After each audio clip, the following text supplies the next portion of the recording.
"Hey, are you deaf or something?" I said, "Move." Chad Morrison snapped his fingers inches from Damon Washington's face. "This ain't the welfare line, buddy." The words sliced through the luxury suite's atmosphere like a blade. Around them, MetLife Stadium's VIP section buzzed with pregame energy. 85,000 fans filled the concrete bowl below. But up here, in the climate-controlled sanctuary of premium seating, a different kind of game was about to unfold. Damon, impeccably dressed in a tailored charcoal suit, remained seated, his expression unchanged. The platinum card, barely visible in his wallet, caught the afternoon light for just a moment. Chad's supervisor badge glinted as he leaned closer, voice dripping with practiced condescension. "Look, man, I get it. You probably saved up all year for nosebleed seats. Have you ever been judged by your appearance in a place you rightfully belonged?" 10 minutes until kickoff. Chad Morrison straightened his navy blazer, the golden VIP services manager pin catching the stadium lights. At 28, he'd climbed from general admission usher to this coveted position through what he called attention to detail. Others might call it something else entirely. What's next? Going to tell me you're a football player? A rapper, maybe? Chad's voice carried across the premium section, designed to be heard. Several heads turned.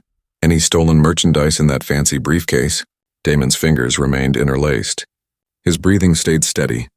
The leather briefcase sat beside him like a patient ally, its brass clasps gleaming under the LED lighting. Inside, documents waited. Important documents, but not yet. Maya Lane had been filming her pre-game Instagram live when the commotion started. 23 years old and social media savvy, she knew compelling content when she saw it. Her phone camera captured everything from row 12, seat 8. "Y'all seeing this?" she whispered to her followers. The viewer count climbed steadily. 47 watching became 63, then 91. Security's about to remove someone from VIP. The comments started flowing immediately. "Record everything, girl. This is wild. About time someone enforces the rules." Chad noticed the phones pointing his direction. Good. Witnesses would validate his authority. He gestured broadly toward the lower bowl, his movements theatrical. "McDonald's is hiring downstairs if you need work," he announced. Ensuring his voice projected. "Security. We got another one trying to sneak into VIP." Jake Miller approached from the concourse, his security uniform pristine, radio crackling with stadium chatter.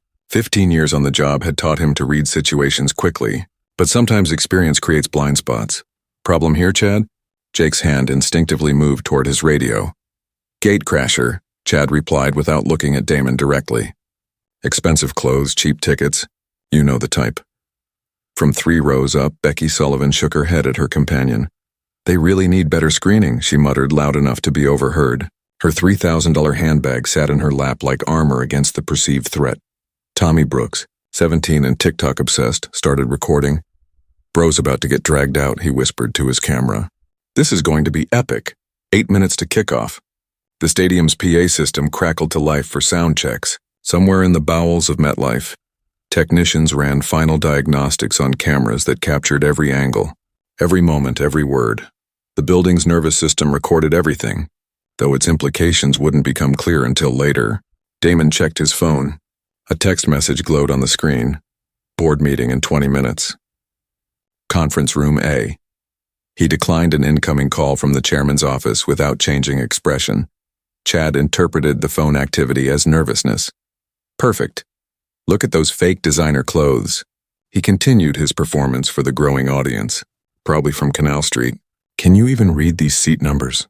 Dr. Patricia Williams looked up from her medical journal, her decades of experience with discrimination flaring like an old wound. "Excuse me, but this gentleman hasn't caused any disturbance." Chad's smile never wavered. "Ma'am, please don't encourage him. We handle security matters professionally here." Maya's live stream hit 500 viewers. The comments accelerated. "Someone call this in. Stadium security wilding. Karen Doctor needs to stay out of it." Robert Kim materialized from the press section. His sports blogger credentials gave him access to premium areas. His Twitter fingers were already itching. This kind of incident could drive serious traffic to his site. He positioned himself for the best angles, phone camera ready. 6 minutes to kickoff. The crowd's energy below intensified. 85,000 voices created a low rumble that vibrated through the stadium's steel bones. But in the VIP section, a different kind of tension built like a gathering storm. Lisa Park emerged from the administrative corridor, her district operations manager badge swaying with each purposeful step. 34 years old, 5 years climbing the corporate ladder. She'd learned that backing your staff in front of customers was Management 101. Another gatecrasher, Chad? She asked, her tone suggesting this was routine business. Yes, ma'am. Refusing to cooperate. Chad's confidence swelled with management backing.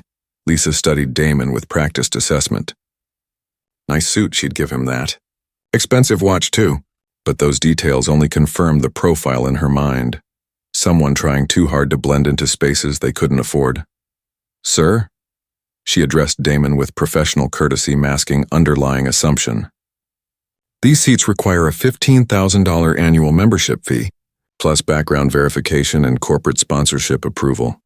Maya's stream exploded to 1,200 viewers. $15K just for seats? Rich people wild. Dude, definitely don't belong. Sarah Martinez leaned toward her husband, whispering just loud enough to be heard. This is a lawsuit waiting to happen. Someone should be recording this. Phones were out everywhere now, lenses multiplying like silent witnesses. Each screen caught fragments of a story still waiting to reveal its full picture. 4 minutes before kickoff, the anthem's instrumental swelled through the stadium, tens of thousands rising in unison while a quieter showdown played out among the plush VIP seats.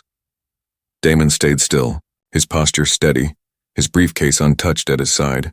Inside it rested influence far greater than anyone around him suspected. But its weight would only matter when the right moment came. Chad's radio hissed. All stations prepare for anthem. VIP report status. He lifted it to his mouth. VIP control, we've got a code yellow. Unverified guest refusing to vacate. The update bounced across security channels, sparking logs in control rooms and refocusing cameras onto their exact section. Every detail was being documented, though not in the way Chad believed.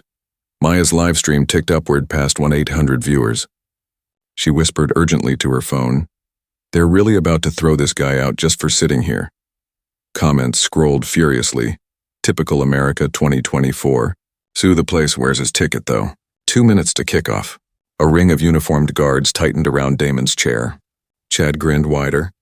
Lisa folded her arms with bureaucratic certainty.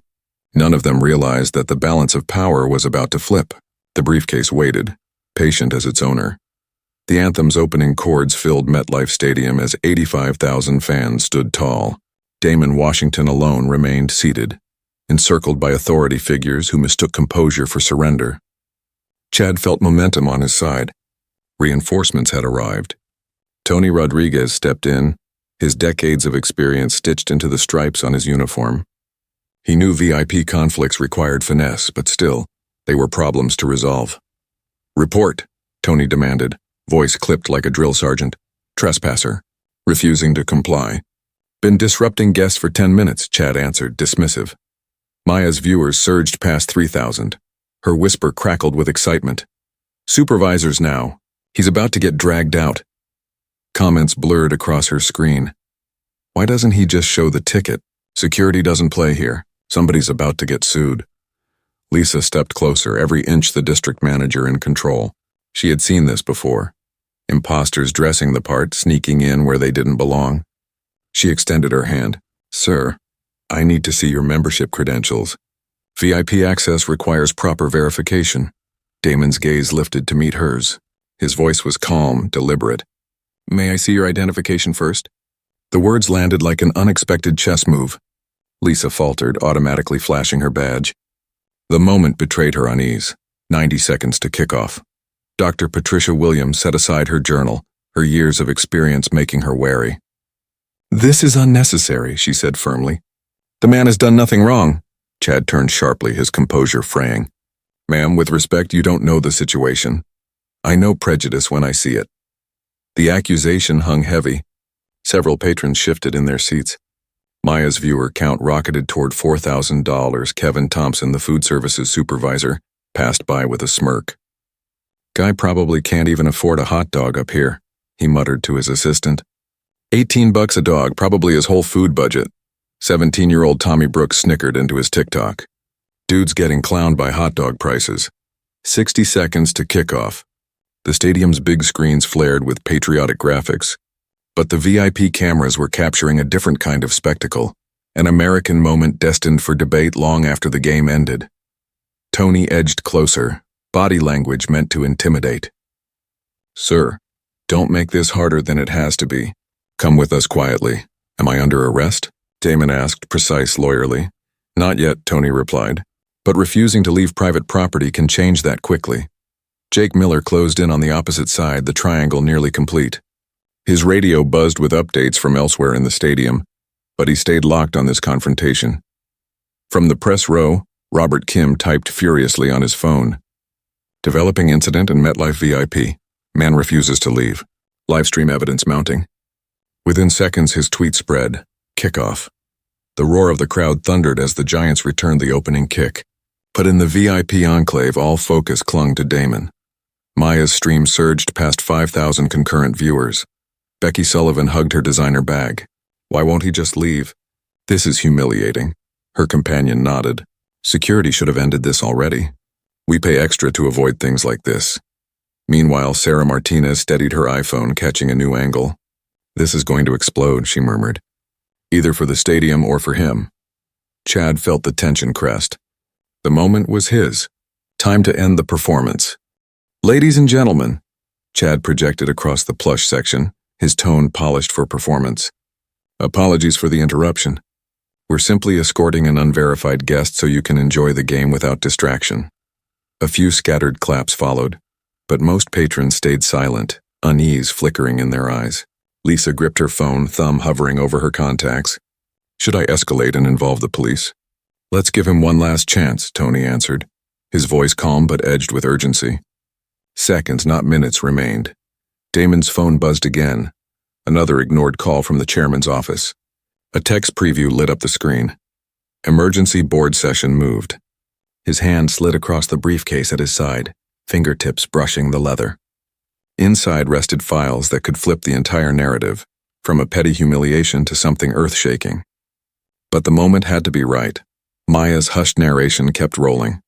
"Chat, this dude is unfazed. He's just chilling like he owns the place." A comment scrolled across her stream. "Maybe he does own it, LOL." Maya snorted softly. "Y'all crazy. But he's seriously acting like this is brunch, not security about to drag him." From the nearby hospitality suite, James Fletcher stepped into the scene, his official lanyard swaying. A loyal season ticket holder, he had seen plenty of removals before, but something about this didn't sit right. "What's he done wrong?" James asked directly. "Unauthorized entry into premium seating," Chad shot back without hesitation. "But what's his actual offense? Has he caused trouble? Threatened anyone? Been disruptive?" Silence followed. The truth was undeniable. Damon had done nothing but sit in a space others assumed he couldn't belong. Tony's radio crackled. "Status check on code yellow, VIP sector." "Control," Tony replied, voice clipped. "Situation contained. Preparing to escort subject from restricted area." The report logged instantly into digital records, evidence none of them realized would matter soon. Dr. Williams rose, her voice carrying authority. "I'm a physician and I'm documenting this. His civil rights are being trampled." "Ma'am, please take your seat," Lisa ordered, the firmness in her tone undercut by strain. "I'll stand where I choose," the doctor replied evenly. The conflict grew heavier, drawing more attention with each passing second. Maya's stream climbed past 6,000 viewers. Robert's tweets accelerated. Tommy's TikTok caught reaction shots from all directions. Through it all, Damon remained composed, his hand steady on the briefcase that carried the power to erase every assumption hanging in the air. The stadium roared with first-quarter energy, but the true contest was unfolding right here. Just 30 yards away, Tom Bradley strolled down the administrative corridor, blissfully unaware that the man being disrespected by staff was, in fact, his newest majority owner. The irony was sharpening itself like a blade. Then came the moment. Damon rose slowly, every movement deliberate like a grandmaster setting up the final checkmate. The triangle of guards stiffened, unsure whether this was surrender or defiance. "Finally," Chad muttered under his breath, convinced victory was his. But Damon didn't move toward the exit. Instead, he calmly opened his briefcase. The metallic click of brass clasps seemed to slice through the roar of the crowd. Maya's audience surged to 7,200, her whisper trembling with excitement. Y'all, he's opening something. This is either about to be epic or a disaster. Tony edged forward, hand brushing his radio. Sir, let's not make this complicated. Damon pulled out a navy blue folder embossed with gold lettering thick with authority. He handled it with ceremonial precision. What's that, food stamps? Chad sneered, drawing cheap laughs from a few uneasy onlookers. Tommy's TikTok caught it perfectly, already destined for virality. Damon flipped the folder open. The title page gleamed in sharp type. MetLife Stadium Ownership Transfer Agreement. Chad froze. Washington Sports Consortium. 67% controlling interest. Acquisition price $2,347,000. Lisa leaned in, her face draining pale as she read over Chad's shoulder. Washington Sports Consortium, she whispered, barely audible above the crowd's cheer. Maya's livestream exploded. Comments poured too fast to follow, no way. He owns it, Chad is done, biggest plot twist ever. Her viewer count shot past 9,000, then 11,000. Oh my God, Maya screamed, no longer whispering. He just pulled out the ownership papers. The usher tried to kick out his own boss. Chad stumbled backward, colliding with the velvet rope he'd used to block Damon earlier. The irony was cinematic, Sir Mr. Washington. I had no idea. His words crumbled out like stones down a cliff. Jake Miller's radio slipped from his hand, clattering onto the concrete. The emergency alert triggered automatically, signaling stadium command. Dr. Williams began to laugh, not cruelly, but with the relief of long-awaited justice. Poetic justice, she murmured, savoring the moment. Meanwhile, Robert Kim's thumbs blurred across his phone, tweeting furiously with the glee of a journalist catching history in real time. Man confronted in VIP section unveils stadium ownership papers. Security clash just turned historic. VIPgate. MetLife meltdown, the post spread like wildfire. 47 retweets in under a minute. Tony Rodriguez snapped back into instinct, grabbing his radio. Control, get upper management here now. But Damon wasn't done. He flipped to the next page, each detail landing like a hammer blow. Acquisition date, January 15th, 2024. Effective control, February 1st, 2024. Chairman and Damon Washington. Lisa Park lunged for the folder. Her authority slipping into raw desperation. She flipped through signatures, seals, notarizations, her hands trembling as the truth solidified. This can't be real, she whispered, a prayer with no answer. Across the aisle, Sarah Martinez lowered her iPhone but kept recording. James, she murmured to her husband, we just witnessed the costliest mistake in stadium history. Becky Sullivan clutched her designer bag like a shield. But he looks... She stopped, the thought unfinished, suddenly aware of its ruinous weight. Maya's live stream hit 15,000 viewers. She was breathless, half laughing, half crying. I cannot breathe. Security tried to arrest their owner. On TikTok, Tommy Brooks's clip spiked into algorithmic orbit, his follower count ticking upward in real time. From the concessions tunnel, Kevin Thompson arrived, sensing the tension before seeing it. What's going on? He asked a shaken fan. The guy they tried to throw out, James Fletcher said numbly. He owns the stadium. Kevin's expression twisted from confusion to recognition to horror. Then came Tom Bradley, sprinting, phone buzzing with alerts, radio chatter in his ear, assistants blowing up his inbox with panicked texts. Ownership situation in VIP. He arrived to find Chad Morrison on the floor, back against the velvet rope, staring at the papers like a man watching his career turn to ash. Mr. Washington. Tom's voice cracked. He had seen those exact documents in the transition briefings. He was supposed to meet the new owner formally next week. Good afternoon, Tom, Damon said, calm as a storm eye.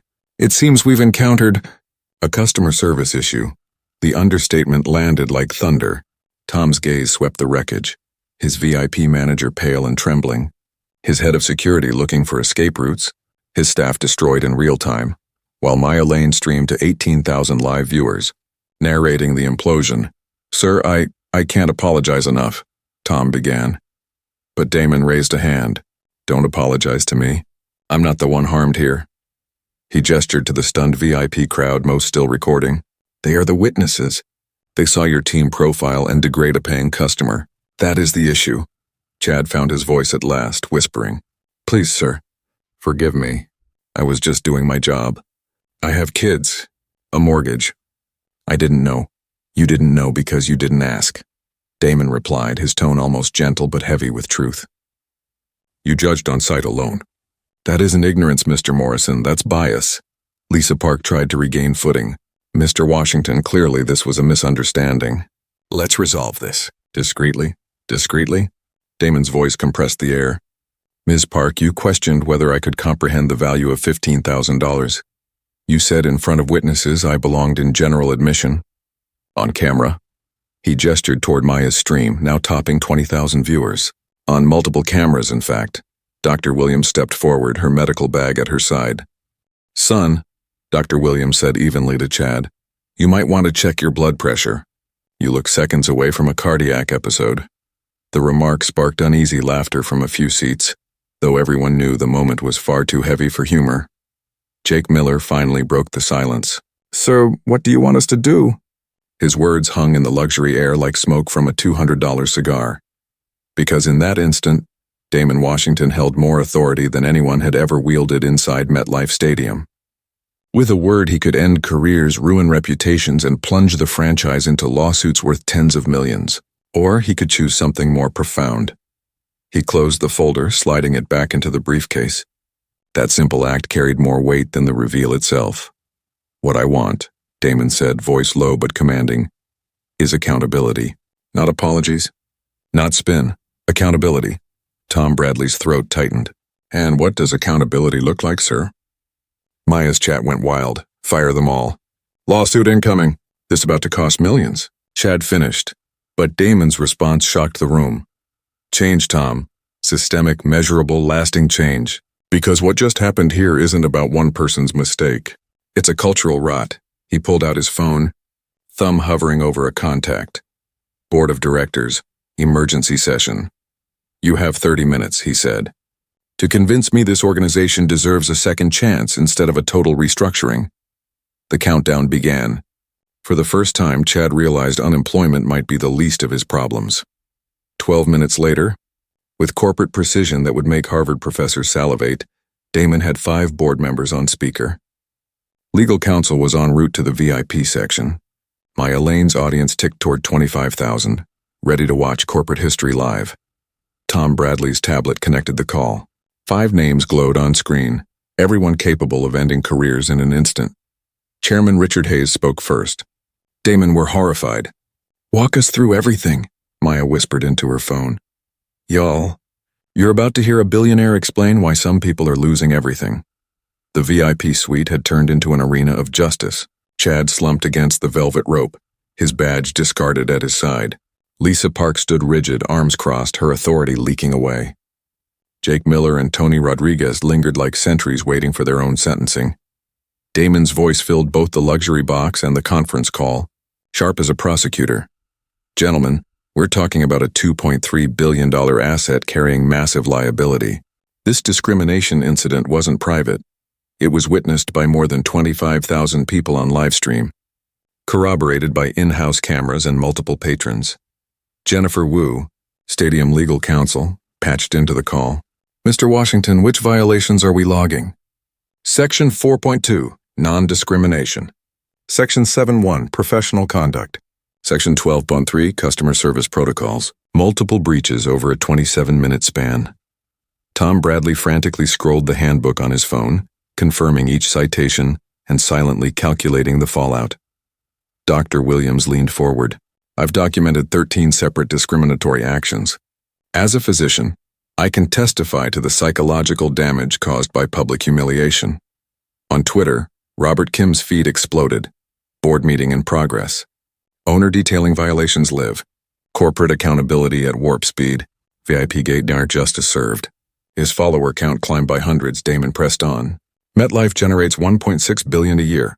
Concessions alone bring $340 million. VIP services $24 million. And yet here we are. Civil rights violations can run $50,000 to $500,000 per incident. Comparable lawsuits have cost between $10 and $50 million. NFL partnership licenses? At risk." HR Director Michael Brown joined the call.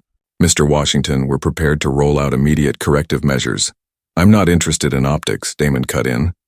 I want structural reform. Policies that make this impossible to repeat. Maya's chat exploded. He's rewriting the rule book. Bigger than firings, this is history. Free business school right now.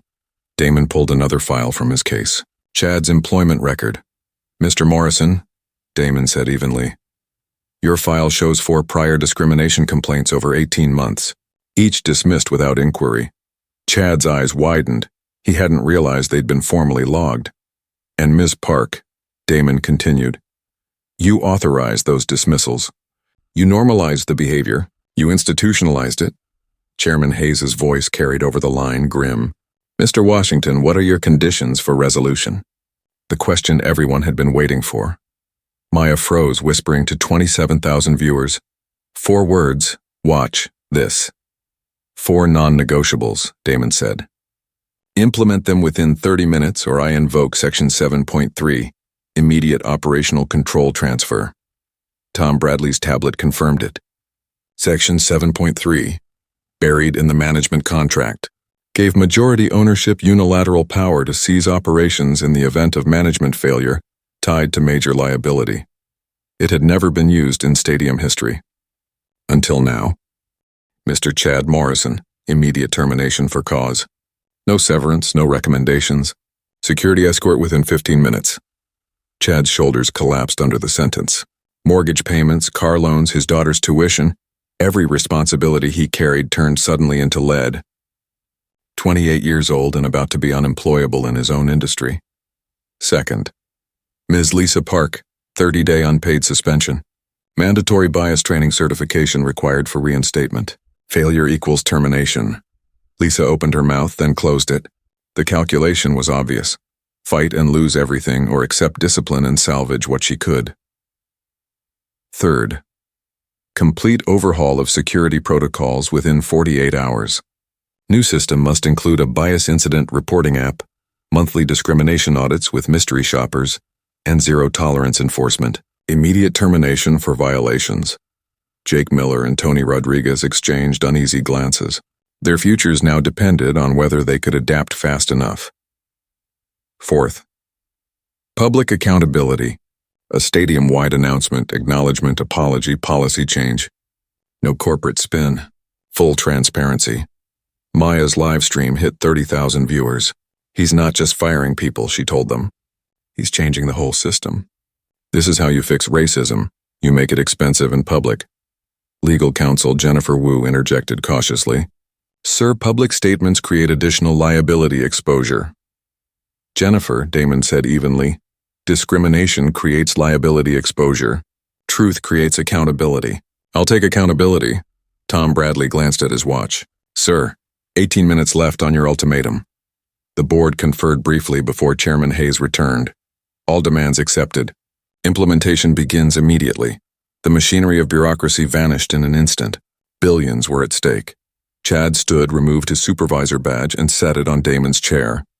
Sir, I can't undo what I did, but I learned something today. What did you learn, Mr. Morrison? That my assumptions cost more than I can afford. Security escorted him away. His slow walk through the VIP section became a digital perp walk, witnessed by 30,000 online and hundreds in person.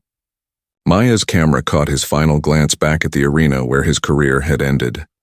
Y'all just witnessed consequences in 4K, she told her audience. Lisa Park approached with what composure she had left. Mr. Washington, I accept the suspension and training. I want to do better. Wanting is not enough, Ms. Park. Do you understand what you did wrong? She nodded. I made assumptions based on appearance. I dismissed complaints. I valued staff loyalty over guest dignity. That's a beginning. Bradley's tablet chimed, announcement ready. PR Director Susan Walsh arrived breathless. Mr. Washington, we have crisis communication protocols. This isn't crisis, Damon said. It's clarity. Read it exactly as written. No edits, no softening. The stadium PA system crackled. Ladies and gentlemen, MetLife Stadium Management acknowledges a discrimination incident in today's VIP section. We sincerely apologize to Mr. Damon Washington and to all witnesses. Effective immediately, we are instituting comprehensive bias training, zero-tolerance policies, and accountability measures to ensure every guest is treated with dignity and respect. We are committed to being better. The words rolled across 85,000 seats. Players paused on the field. Maya's audience peaked at 35,000.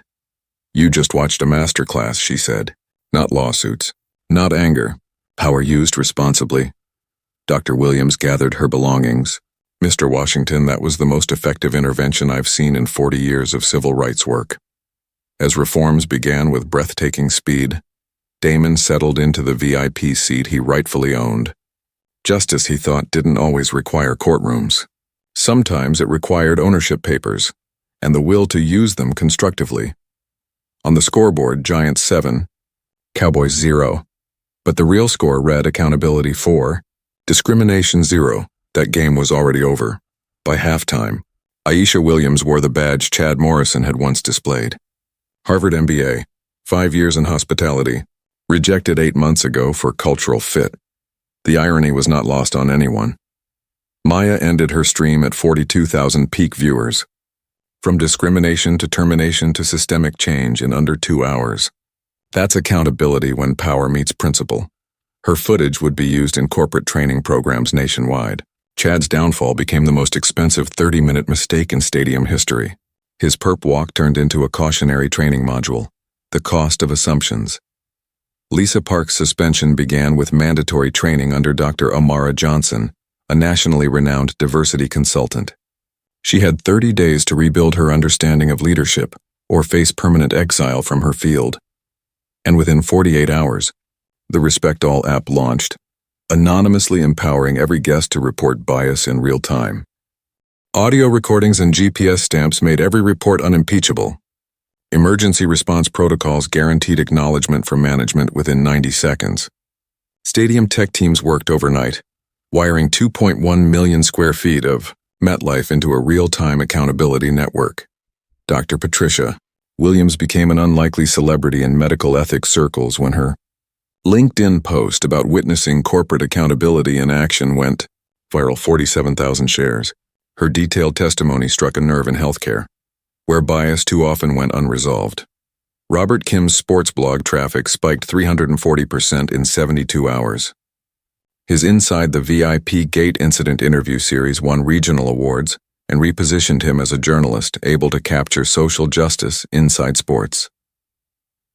The Mystery Shopper program launched immediately. Professional diversity consultants posed as guests from varied backgrounds each month. Any failure rate above 5% triggered retraining. Individual failures meant instant termination. Tom Bradley's team rewrote the handbook. 127 pages became 174, with 47 dedicated exclusively to anti-discrimination policies, reporting procedures, and accountability measures. Zero tolerance now meant no warnings, no second chances, applied equally to ushers and executives. Damon Washington's ownership carried final authority.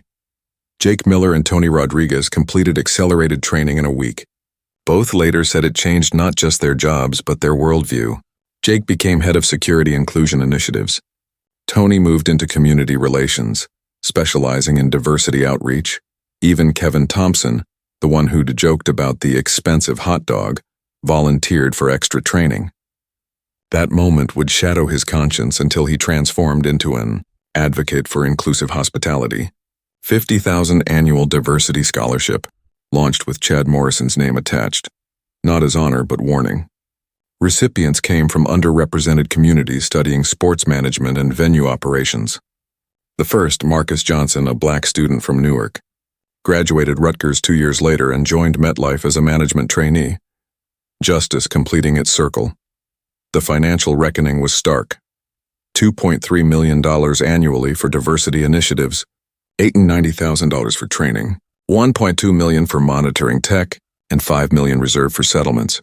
Yet the investment paid immediate dividends. Premium section satisfaction rose 23%, employee retention climbed 34%, and discrimination complaints dropped to 0 in 6 months, a record unmatched across North America. Maya Lane quit her day job to become a full-time social justice documentarian. Her Document and Dignity movement drew 2.3 million followers, urging people to record bias and demand accountability.